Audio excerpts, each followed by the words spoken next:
Few people know that Down East Maine contains some of the oldest ghost stories in the world. These chilling tales go back more than 3,000 years and concern close encounters with the dead. The records also attest to contact with spirits not of human origin. These ghost stories come from the Machias Bay region, located an hour and a half east of Mount Desert Island. Even today, Machias Bay seems shrouded in another world, with its vast untouched shoreline of inlets, clam flats, peninsulas, and granite cliffs. More striking are the area's picture rocks. These are the stones that tell stories.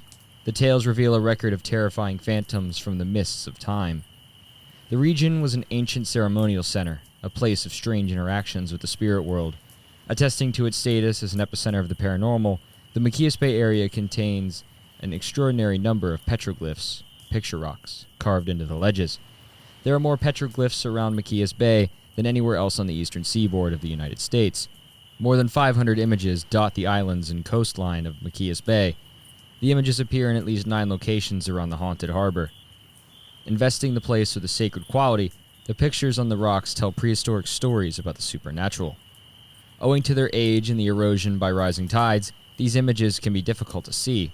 Be respectful of the pictures, which are an extremely fragile national heritage. Since petroglyphs are literally pecked into the rocks, look for pictures that have a slightly ragged outline. The pictures will look different from the straight cracks and breaks of natural erosion. Petroglyphs appear best in early morning and late afternoon. Without shadows, the images are virtually invisible. Of course, seeing the petroglyphs also depends on the ocean. Most of these images are underwater twice a day at high tide. When the rocks reveal themselves, they depict a story written out in the form of pictures. The difficulty in finding these images is part of the experience, making the long-awaited sighting an almost mystical experience.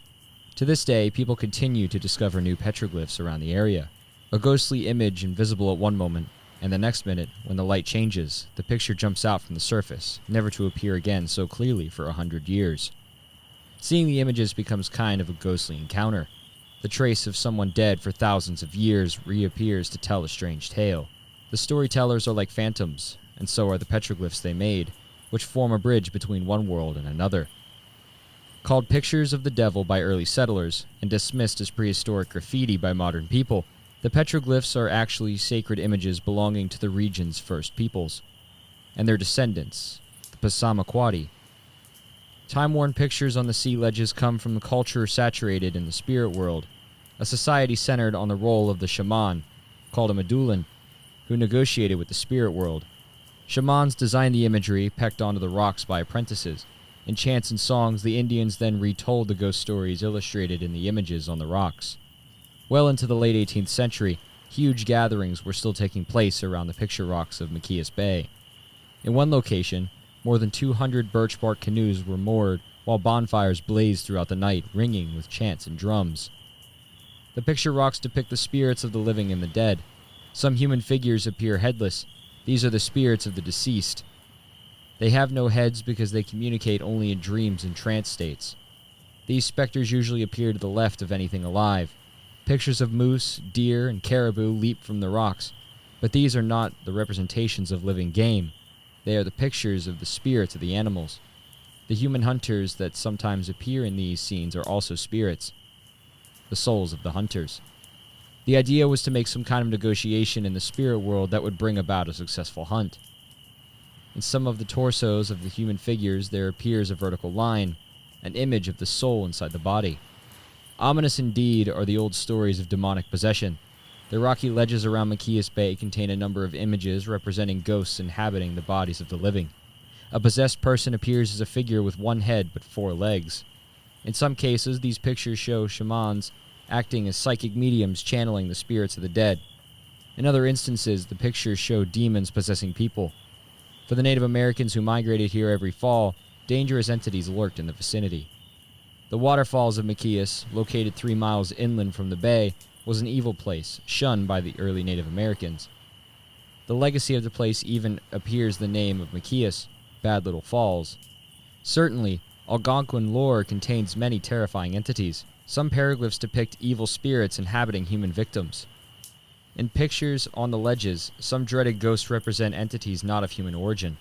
Besides animal spirits, tiny ghostly figures often appear, usually dancing around the image of a shaman. These are spirit familiars, which are friendly. Other phantoms nearby are dangerous, even life-threatening. In one instance, a monstrous water spirit rears its head. In another, a human stands with the head of a bird of prey. Even apparently innocent images become ominous when examined in relation to other pictures. Parallel arcs show paths to the spirit world. If the arcs don't return, then they lead to a place of darkness. A picture of a 16th century European sailing vessel includes arcing spirit lines that don't return, suggesting that the vessel was evil, a kind of black hole. One of the most sinister stories of the petroglyphs contains a moth-like phantom. This ghost hovers over a group of 4 humans bound together on the shore.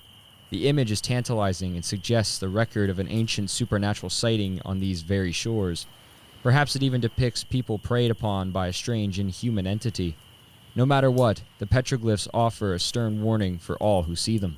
On these shores, one must beware, for terrifying forces inhabit the lonely byways. Around Machias Bay, contemporary accounts of supernatural wonders continue a story begun more than 3,000 years ago. With regularity over the years, people report strange lights and sounds that concentrate on the shore. Black silhouettes that stalk the twilight have terrified residents for hundreds of years.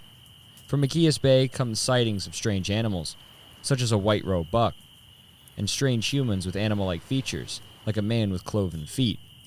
Such accounts clearly resemble some of the stone images on the shores nearby. Most horrifying of all is a ghost that haunts the beaches around the petroglyphs.